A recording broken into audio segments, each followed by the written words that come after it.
Have you started suffering with your sleep post-menopause? Well, I first want to let you know that you are not alone. An alarming 35 to 60% of women who have already went through menopause experience sleep struggles, which I personally think is unacceptable. You haven't gone this far to be slowed down by sleep issues. So I want to give you my top 2 tips for better sleep post-menopause. So as it goes without saying, the reason why you're now having sleep issues post-menopause is because you have stopped ovulating and your sex hormones, progesterone and estrogen have plummeted.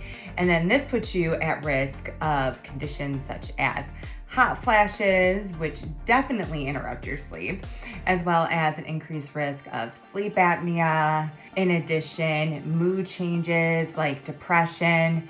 And then last but not least, issues with your gut microbiome and insulin resistance.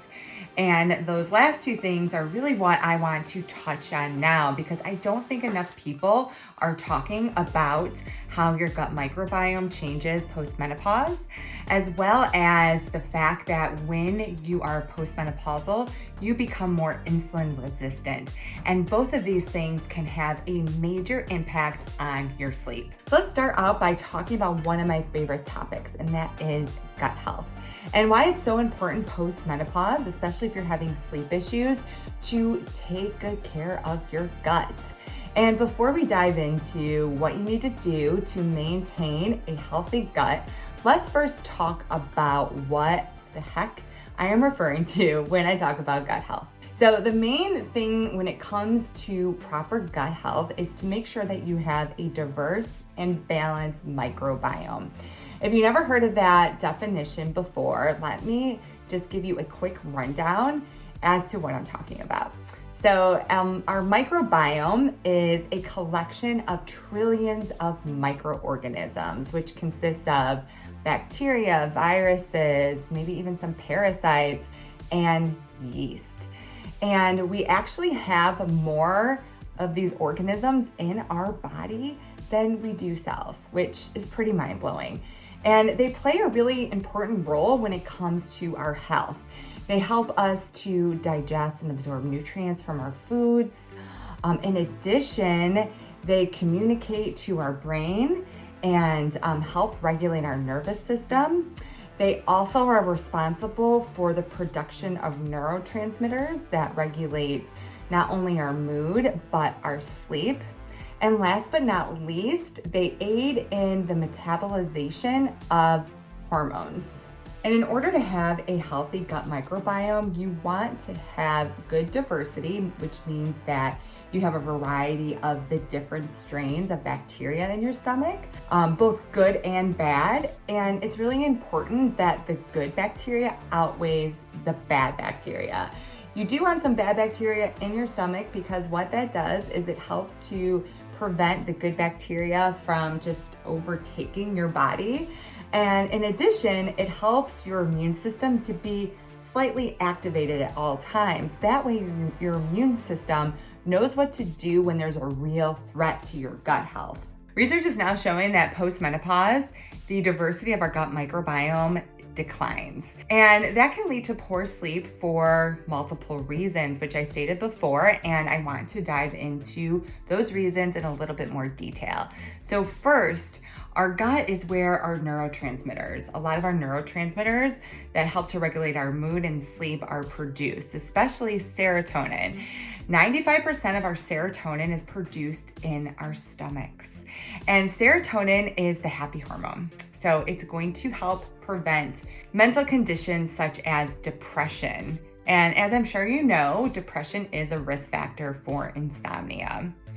Also, serotonin is the precursor to melatonin, the sleepy hormone.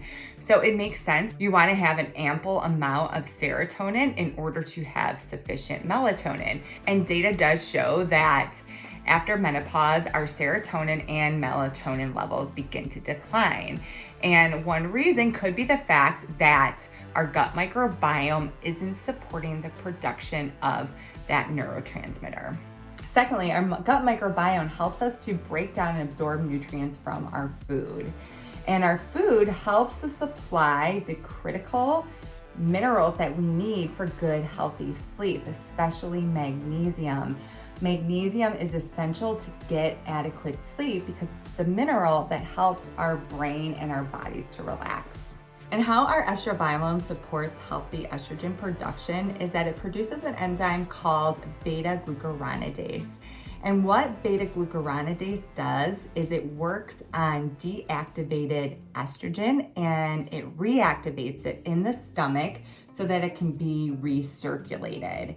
So if your estrobiome is negatively impacted by menopause, what happens is that you have less recirculating estrogen, which further makes your estrogen levels plummet.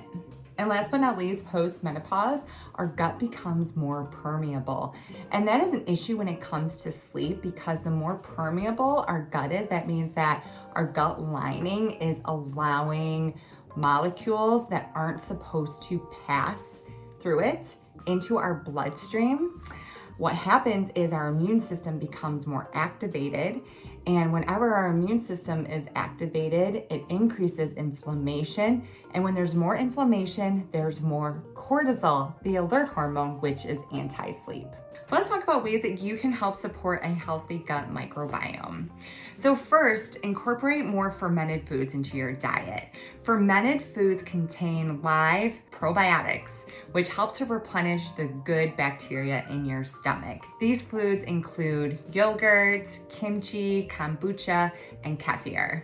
Secondly, just to be on the safe side, take a daily probiotic as well as a prebiotic. That way you can ensure that you're re-inoculating your stomach with good bacteria, as well as feeding the good bacteria what it needs, which is prebiotics, in order to grow.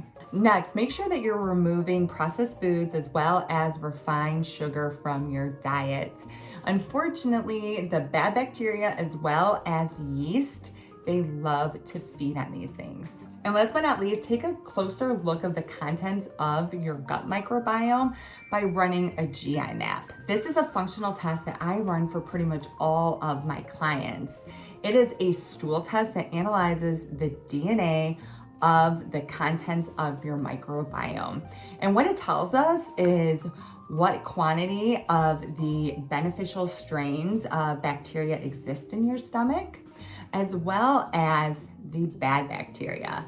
It'll also let us know if you have parasites, candida overgrowth, and takes a closer look at other digestive markers as well as beta-glucuronidase. That way we can come up with a targeted gut cleanse in order to get rid of the bad guys and repopulate the good.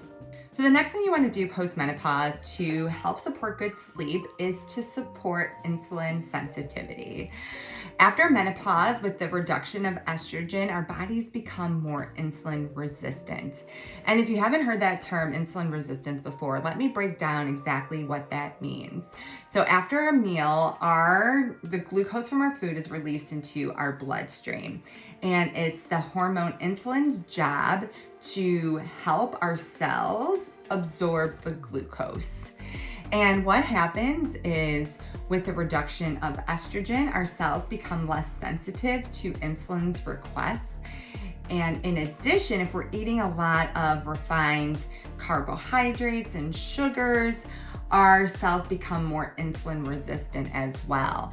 And that's because they are so sick of insulin asking them to absorb glucose. It's kind of like you can think of insulin as a nosy neighbor who's constantly knocking on your door, trying to get in your business. After time, you're going to stop answering your door, right? That's what happens with the cells. The cells get sick and tired of insulin asking them to absorb glucose, and they become more resistant. And the reason why this is an issue is because the more insulin resistant you are going to experience more spikes in your blood sugar. And the issue here is what goes up must come down. And so whenever our blood sugar spikes and then plummets, that triggers the stress response. And whenever our bodies are stressed, our bodies produce cortisol, the alert hormone. And cortisol actually helps to increase your blood sugar. And so the more spikes and dips you have during the day, the more taxing that is on your adrenals, and it puts you susceptible to HPA axis dysfunction, which I talk about in another vlog. Also, this can lead to higher levels of cortisol, and we want to make sure that our cortisol levels are nice and low at night so that we can sleep.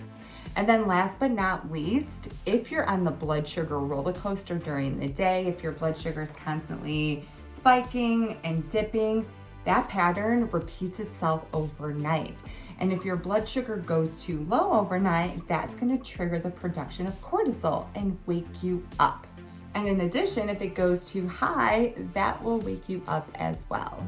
So one of the best ways to help your body become more insulin sensitive is to focus on balancing your blood sugar. And there are tons of ways you can do that. So first and foremost, the most important thing to do is that with every meal, you consume the 3 main macronutrients, which are protein, fat, and complex carbohydrates. So a complex carbohydrate is typically very low in sugar. So think whole foods, vegetables, and non-sugary fruits. You need complex carbohydrates for a healthy metabolism as well as for brain health and for sleep. So don't think that you need to remove carbohydrates completely from your diet. Just make sure you're focusing on carbohydrates that have a low glycemic index.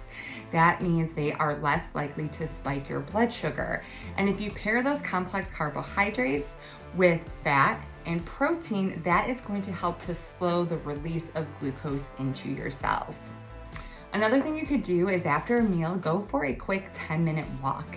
That's because your muscles need to use glucose in order to operate. So that's gonna help to flatten your glucose curve. Last but not least, I would recommend wearing a continuous glucose monitor for about a month. I actually recommend that all my clients wear one. That way we can see how their body is responding to different foods. Everyone responds differently. What a continuous glucose monitor is, it's a sensor that you wear on your arm that measures your blood glucose levels on a 24-hour basis.